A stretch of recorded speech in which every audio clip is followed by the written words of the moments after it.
Bonjour, bienvenue dans la série sur la relativité. Donc nous attaquons maintenant le paradoxe du fil neutre et ou chargé. Donc on a un fil conducteur métallique qui est immobile dans le repère K. Il est parcouru par un courant J et la densité de charge est 0. C'est-à-dire que le fil est neutre, puisque les charges positives et négatives dans le conducteur se compensent. Le courant crée un champ magnétique et le champ électrique est nul, puisque la densité de charge est nulle. On considère maintenant un repère K', qui se déplace à vitesse v dans le sens du conducteur. Donc dans K', nous savons que le champ électrique sera différent de 0. Champ électrique qui peut être vu comme créé par une charge ρ', créant un champ E' différent de 0. Et la question c'est, mais d'où vient cette densité de charge? Puisque le conducteur est électriquement neutre, la densité de charge est nulle, comment peut-il y avoir une densité de charge dans K'? Est-ce que d'abord ça correspond à une violation de la conservation de la charge? Alors d'abord, non. Parce que la conservation de la charge, comme toutes les lois de conservation, concerne l'évolution de certaines grandeurs dans un référentiel, dans un repère donné. Dans un repère donné, par exemple K, on a une énergie totale constante, une quantité de mouvement totale constante, une charge électrique totale constante. Mais il n'y a pas nécessairement invariance, c'est-à-dire une valeur conservée lorsque l'on change de repère. Dans un changement de repère, par exemple, l'énergie n'est plus la même. Un corps immobile peut être en mouvement dans un repère, dans un autre repère, et donc d'énergie cinétique nulle dans le premier repère et d'énergie cinétique non nulle dans l'autre repère. Donc ça ne correspond pas à une violation de la charge, de la conservation de la charge. C'est déjà ça. Alors, peut-être est-ce dû à une erreur d'interprétation. On dit qu'il y a un champ électrique non nul et qu'il est dû à une densité de charge. Peut-être est-ce une erreur, parce que le champ électrique peut être produit par une certaine densité de charge, mais aussi par une variation du champ magnétique. Et donc, ici, dans le repère K', la variation du champ magnétique pourrait expliquer le champ électrique. Mais la réponse est non. Car dans K, le champ magnétique créé par le courant forme des cercles concentriques identiques en tout point du conducteur, et la variation du champ magnétique est radiale. Et longitudinalement, le champ, en un point donné, est constant. Il est le même tout le long. Et donc, dans un repère en mouvement, dans ce sens-là, il n'y aura pas de variation en un point du champ magnétique. Il va rester constant au cours du temps. Par conséquent, la variation de B est 0, et donc pas de champ électrique qui en résulte.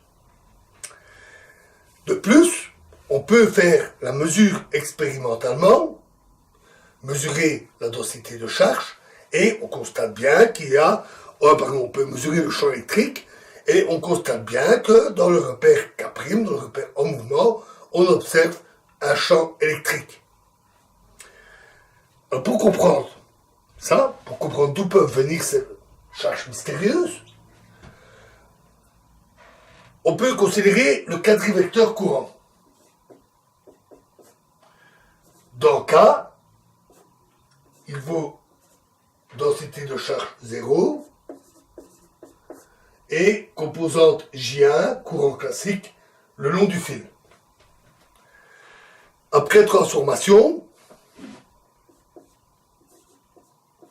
on obtient R'O' égale moins gamma V sur C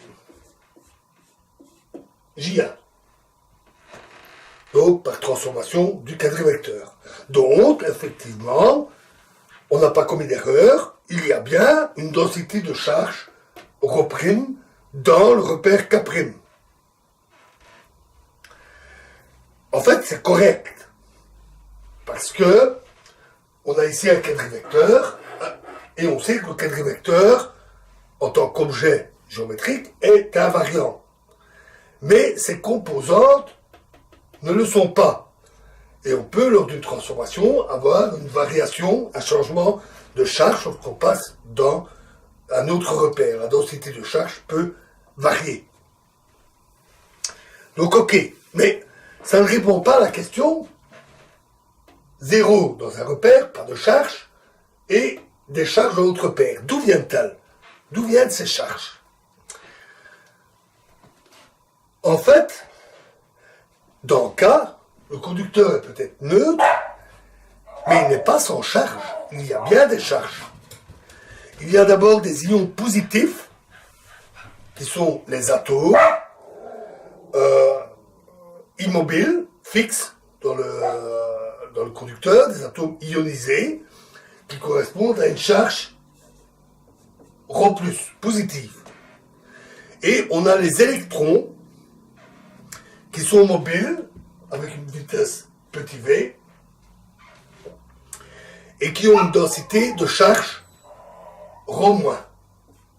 Le conducteur étant globalement neutre, dans K, on doit avoir Rho+ égale moins Rho-. Le moins vient du fait, bien sûr, que les charges sont négatives. Et donc la somme des deux donne 0, un conducteur globalement neutre. Notons d'ailleurs que J1 est donné par Rho- fois petit v.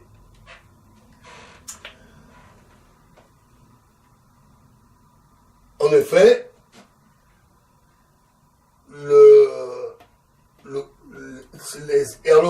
la vitesse des électrons, petit v, est dans ce sens-là, dans l'autre sens. Pourquoi? Parce que ce sont des charges négatives, et donc négatif fois négatif donne positif, un courant qui va dans l'autre sens. Le courant est toujours opposé au mouvement des électrons. Dans K', on a une contraction des longueurs, ce qui provoque une augmentation de la densité de charge qui est observée dans le conducteur, qui est mesurée. Et donc,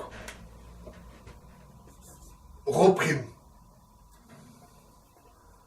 plus, pour la densité de charge positive, est simplement donnée par Rho+ fois gamma. Augmentation de la densité de charge. Mais pour les électrons, c'est faux, parce que dans leur repère où ils sont immobiles, ils sont en mouvement, les électrons. Et donc, on doit avoir, pour les électrons, Rho' moins égale Rho- fois gamma prime. Un facteur gamma différent qui résulte de la composition des vitesses petit v et grand V, qui sont opposés. Et donc, les deux ne varient pas de la même manière. Et dans K', leur somme ne sera plus nulle. Alors, je ne donne pas le détail du calcul, comme exercice, si vous le voulez, vérifier avec les lois de transformation des champs électriques et magnétiques, par exemple avec les équations de Maxwell, la valeur du champ électrique dans K',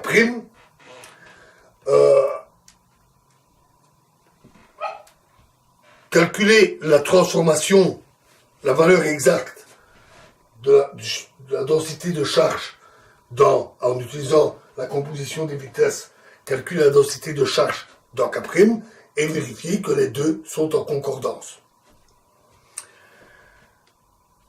Donc en fait, il n'y a pas, dans K', une apparition mystérieuse de charge physique qui viendrait d'on ne sait où. C'est simplement que dans K', on a un conducteur en mouvement, et dans K', la vitesse des électrons et des charges positives n'est pas la même, tout comme dans K, bien sûr. Et donc, les effets relativistes font que l'on mesure, on perçoit une densité de charge différente pour les deux.